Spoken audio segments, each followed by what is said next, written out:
Now we have the question, would you please explain the unreality of death and life eternal? I'd love to. Nothing I love more than the subject of life eternal and the subject of death. Except it is that word God and prayer, those words, God and prayer. If you look out onto this world, the subject of death is very easy. Everyone who is born must die. Everything that is born must die. Everything that has a beginning must have an ending. How do we know that? By the evidence of our senses. Same way we know the tracks come together in the distance. Same way we know that the sky sits on a mountain. Same way that we know there's water on a dry desert. That's how we know that everything that lives must die. Through the same senses that delude us,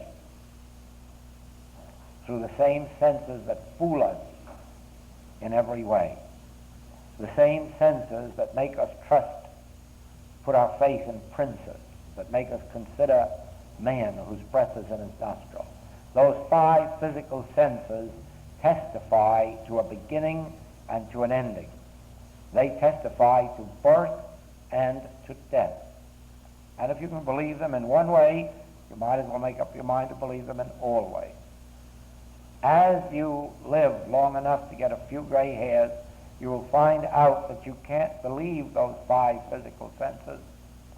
And so the idea now comes, how then do you approach the subject of life and the understanding of death?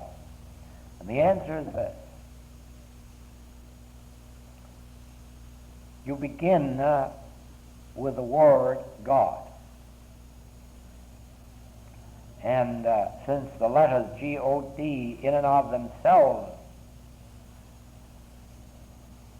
will not give you the unfoldment, you turn to one of the synonyms of God that meet the situation, and you find that a synonym for God, much used, is that of life. God is life. Now, when does God begin? And when does God end? And there you have the story of life eternal. Since God is life, life has no beginning, and life has no ending. And where in that entire word of life would you find death?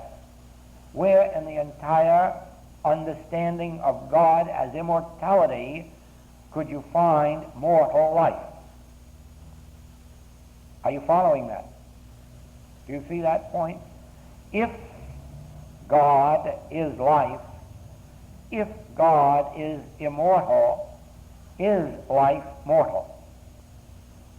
No. Or on the other hand, is there more than one life?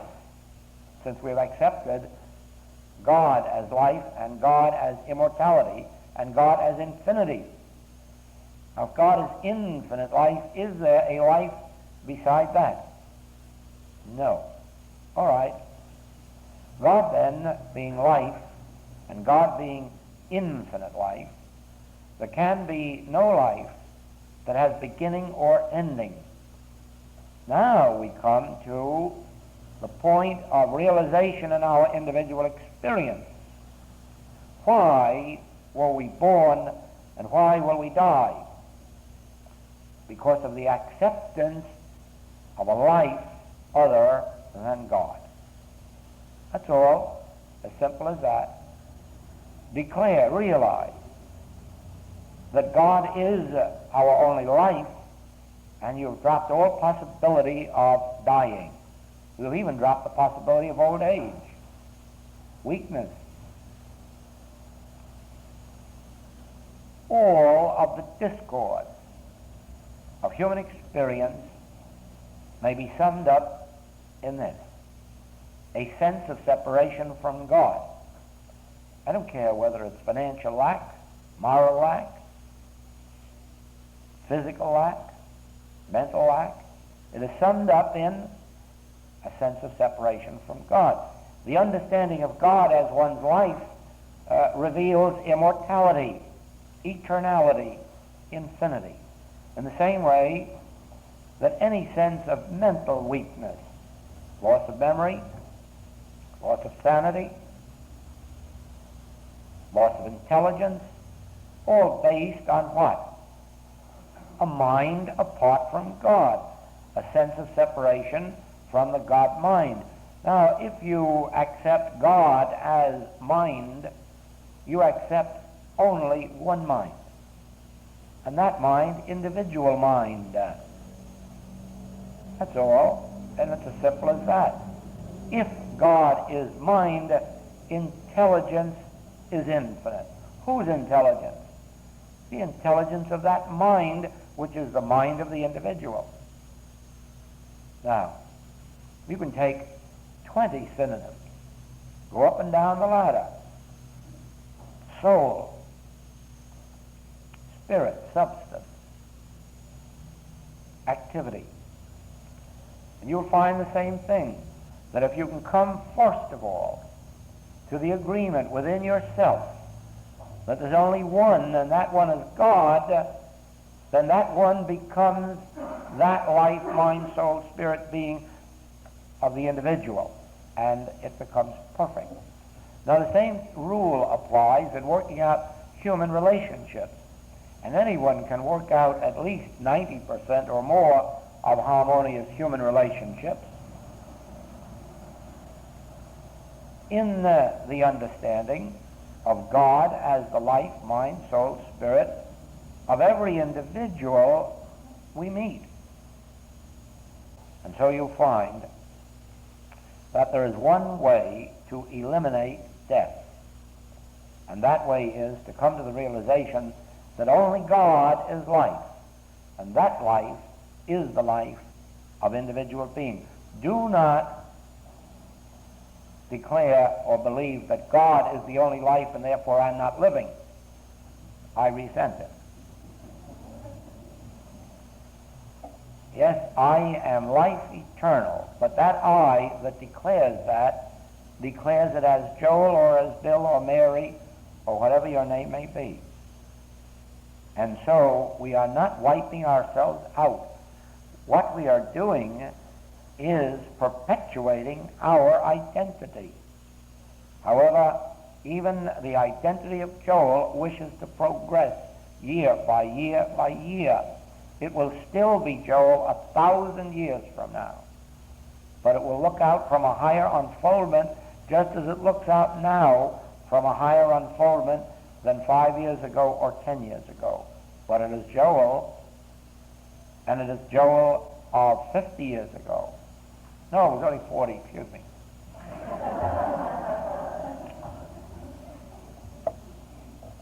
You follow that? Never wipe out individuality or identity. Let God be your individuality. Let God be your identity. But be individual. Since God does not repeat itself even in fingerprints, so God does not repeat itself in your abilities or mine. That's why there is no such thing as competition. There's no such thing as competition. There's no such thing as too many truth teachers or too many truth centers. Why, there never has been a city that even had 1% enough of them, even to meet the demands. And there never will be. As long as an individual knows that God is appearing to them as individual integrity, individual presentation, individual harmony. Now, in the same way, there are those who are above and beyond the mortal concept of body, and you can know them by their healing work. In the degree that they are enabled to see through the appearance to real being and real body, their healing works are beautiful and without prolonged time. And they can, and sometimes do, approach states and stages of consciousness where they have shed their mortal concept of body. They can't shed it for you because you are looking out through the same mortal sense with which they had formerly beheld their mortal body and yours. But in the degree that they have risen above the mortal sense of their body and yours, they are no longer bound or in bondage to that physical concept of form. And yet, it can be laid down and picked up according to the need of the moment.